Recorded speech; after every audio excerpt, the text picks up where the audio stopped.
So today we're going to talk about how to finance your real estate investment and the different types of funding options available. So the first one that we have is traditional funding. So Alvin, what are the pros and cons of traditional funding in your understanding? Well, it's the easiest form of funding. Okay. Most traditional, it's been around for years, 30-year fix, mortgage, so you have lower interest rates, for one. They're easier to obtain for the newbie. And also that 30-year term length is amazing. Okay. And what is the con? The con is the paperwork, and there's a lot of paperwork involved. These loans are usually subsidized by the government. Right. So you need your debt to income to be in place. Right. You need to, show proof of income to be able to satisfy the loan and the lenders. Okay. So then the next one that we have are private money lenders. Yeah, private money. So when we say private money, we are talking non-institutions, right? Some of the pros are flexibility. Okay. This money usually could come from family, friends, co-workers, and colleagues, right? So you have more room for negotiation.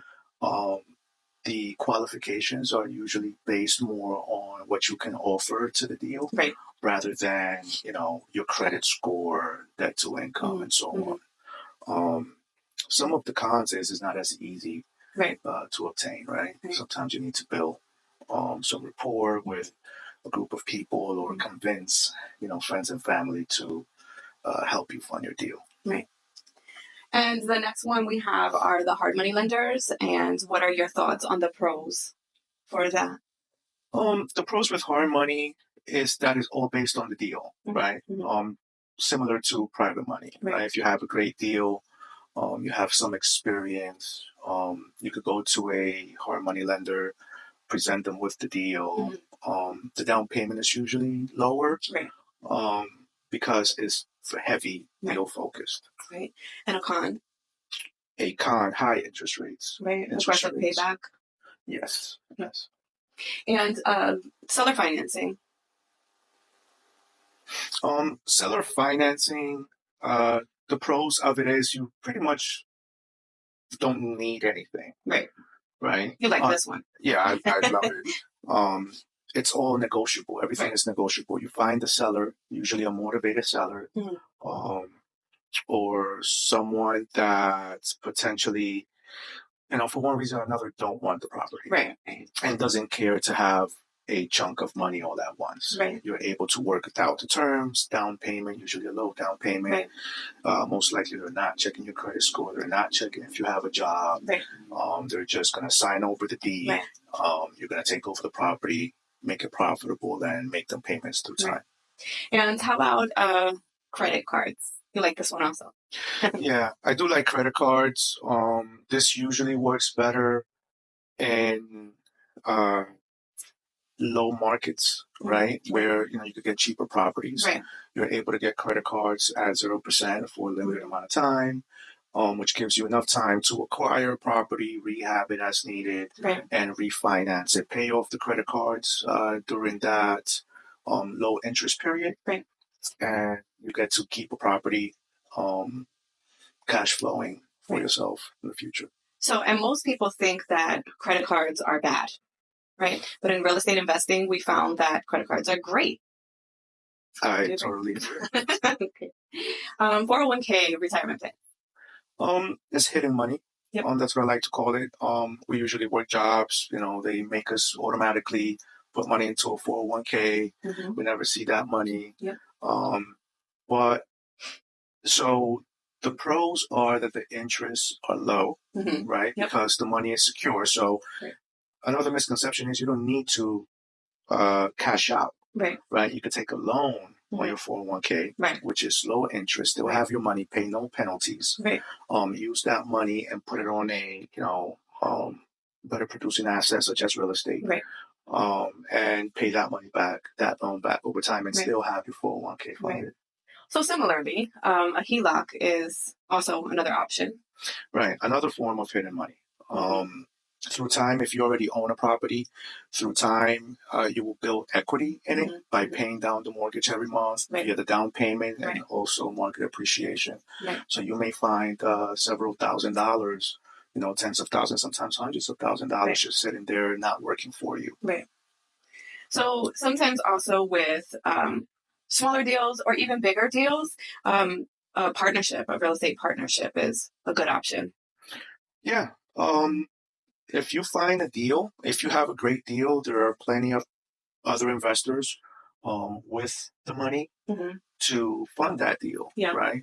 Some deals that have enough meat on the bones, like we like to say, are worthy of partnerships. Right. So what would you say are some tips for financing, like searching for the financing in real estate investment? I would say educate yourself, do some research, see what it takes. Find a mentor. Find a mentor, a coach. Because there are some hidden caveats, especially here and there. And it will be most beneficial to have someone that has already done it and walk you through the process. Right. So I have some questions that have come up in potential clients and new clients of ours. One of them are, what are some common mistakes that new investors make when financing real estate? Not doing your research, and not shopping for the best deal. There are numerous lenders and different types of funding sources available. Picking the right source also, or type, short term versus long term. Right. If you have a long term project, you should use long term funding. Right. So is it better to finance real estate investments with personal funds or loans?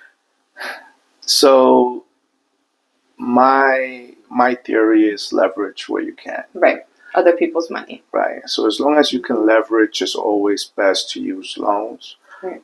Frees up your own cash for anything you like for once. Right.